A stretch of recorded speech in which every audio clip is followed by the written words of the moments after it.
আসসালামু আলাইকুম সম্মানিত ভিউয়ার্স।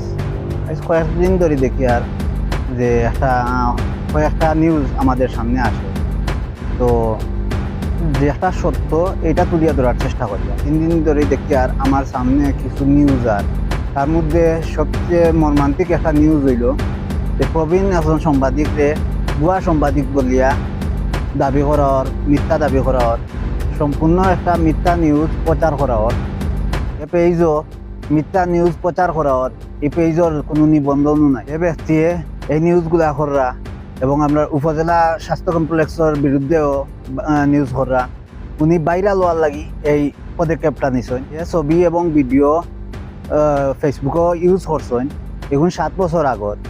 আমার প্রশ্ন হইল গিয়া এইখানে মাঝে যে সঠিক সাব্যস্তর একটা নিউজ করতা, এটা লাগে 7 বছর আগর ভিডিও এবং ফুটেজ ইউজ করেন। ভুয়া সাংবাদিক হিসাবে যে ছবি এবং ভিডিও প্রচার করছেন, একজন সাংবাদিকরে ভুয়া সাংবাদিক সাজাইয়া যে পরিকল্পনা তৈয়ার করছেন, ভুয়া সাংবাদিক যে সাজাইছেন তার সুষ্ঠু একটা প্রমাণ চাই, আর এইটার সুষ্ঠু প্রমাণ না দিলে অবশ্যই তার মিথ্যাবাদী।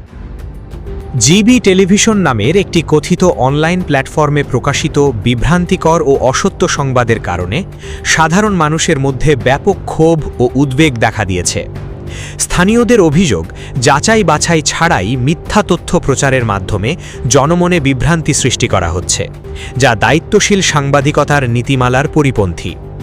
সচেতন মহল এ ধরনের সংবাদ প্রকাশের বিষয়ে সংশ্লিষ্ট কর্তৃপক্ষের নজরদারি ও প্রয়োজনীয় ব্যবস্থা গ্রহণের দাবি জানিয়েছে।